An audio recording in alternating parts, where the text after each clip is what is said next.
কঠিন এক ক্রান্তিকাল। বাংলাদেশ চতুর্মুখী এক দুর্যোগের ভিতর দিয়ে যখন অন্ধকার থেকে আলোর দিকে এগিয়ে যাচ্ছে, চারিদিক থেকে ষড়যন্ত্রের এক নীল নকশা ক্রমাগত এই দেশকে ঘিরে রাখার চেষ্টা হচ্ছে। সেই দুর্যোগে, দুঃসময়, সংকটে একদিকে দেশের নেত্রী বেগম খালেদা জিয়া, আল্লাহ তাআলা তাকে সুস্থতার নিয়ামত দান করুন, তিনি অসুস্থ। অন্যদিকে 24 জুলাই যোদ্ধার বীর সেভা সালার, আল্লাহ তাআলা যে যুবককে জাতির জন্য নিয়ামত হিসাবে, মানব মুক্তির এক আলো হিসেবে দিয়েছে, আমাদের প্রিয় স্নেহের ছোট ভাই ওসমান হাদি, জালিমের নীল নকশায় গুম এবং হত্যার ভিতর দিয়ে যারা দীর্ঘ 16 বছর মানুষকে তটস্থ করে রেখেছিল, তাদের আক্রমণে বিপর্যস্ত হয়ে আজকে দেশের বাইরে চিকিৎসাধীন। এভাবে দেশের অভ্যন্তরে এক ভয়াবহ গুমট আবহাওয়া যখন জাতিকে অনিশ্চয়তার দিকে ফেলে দিচ্ছে, ঠিক তেমনি এক কঠিন দুর্যোগ দুর্বিষহ সময় দারুল আমান ট্রাস্টের এই মাহফিল নিঃসন্দেহে তাৎপর্যপূর্ণ।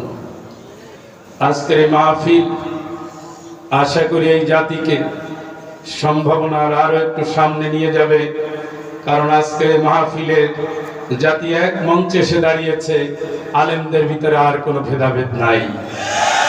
এই জাতি এখন একটাই বিশ্বাসে দাঁড়িয়েছে, এই দেশ আর ভারতের করদ রাজ্যে পরিণত হবে না।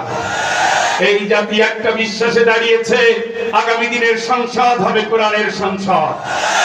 এই জাতি একটা বিশ্বাসে দাঁড়িয়েছে, জুলুম জেল অত্যাচার করে এই জাতিকে 16 বছর যত নির্যাতন করেছে, এদের যেহেতু নির্মূল করতে পারে না, আল্লাহর কসম কোন শক্তি এই দেশে ইসলামের উত্থানকে দমিয়ে রাখতে পারবে না।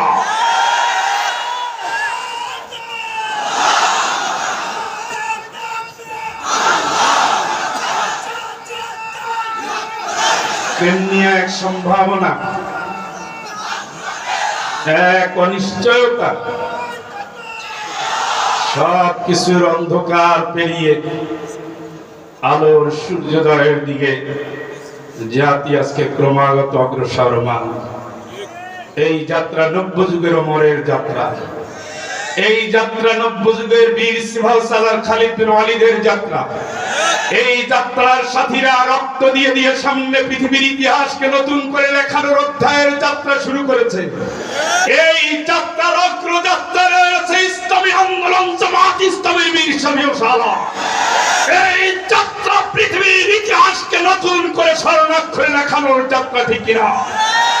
সেই যাত্রার পদধ্বনি এই বীর পাবনা থেকে শুরু হলো। আজ এইখানে রক্ত ঝরেছে, এইখানে শাহাদাত হয়েছে, এইখানে নতুন রক্ত নেওয়ার জন্য নতুন প্রজন্মের জন্য জাতীয় আবার নতুন করে ষড়যন্ত্রের নীল নকশা অঙ্কন করেছে, ঠিক কিনা? তার জীবন্ত সাক্ষী অধ্যাপক আবু তালিব মন্ডল। আমরা তাদের উপরে, মজলুম মানুষটির উপরে নতুন দিনেও জুলুমের শিকার হতে দেখেছি। আমরা চাই না এই জাতীয় সহিংসমূলক কোনো প্রোগ্রাম, কোনো কর্মসূচি হাতে নিয়ে জাতিকে আর দ্বিধা বিভক্ত করতে আমরা চাই না। আমরা চাই যে যার পথে চলুক, তবে আগামী দিনের সূর্য আল্লাহি আল্লাহি আল্লাহি ইসলামের সূর্য। পৃথিবীর কোন শক্তি, দুনিয়ার কোন রাজনীতি দিয়ে এই যাত্রাকে আর থামানো সম্ভব না। এ পরিকল্পনা দুনিয়ার নিচতলায় না, এ পরিকল্পনা হলো আরশ আজিমের। আপনারা সূরা কাসাস পড়ে দেখবেন, আল্লাহ আমাদের এই মহান যাত্রা দিনের জন্য কবুল করুন। আরো জোরে বলেন। আমি এখনই আলোচনা শুরু করব ইনশাআল্লাহ। 11টা পর্যন্ত আমাদের টার্গেট। এর আগে আমাদের শ্রদ্ধেয় ভাই আপনাদের কাছে আপিল রেখেছে।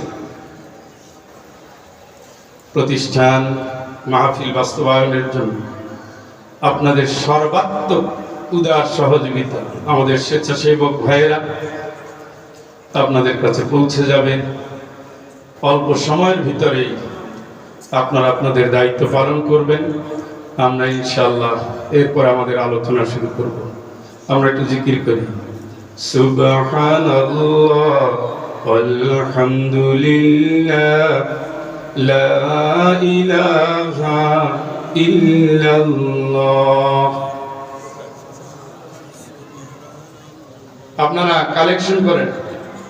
সুবহানাল্লাহ ওয়ালহামদুলিল্লাহ লা ইলাহা ইল্লাল্লাহ লা ইলাহা ইল্লাল্লাহ লা ইলাহা ইল্লাল্লাহ সুবহানাল্লাহ ওয়ালহামদুলিল্লাহ।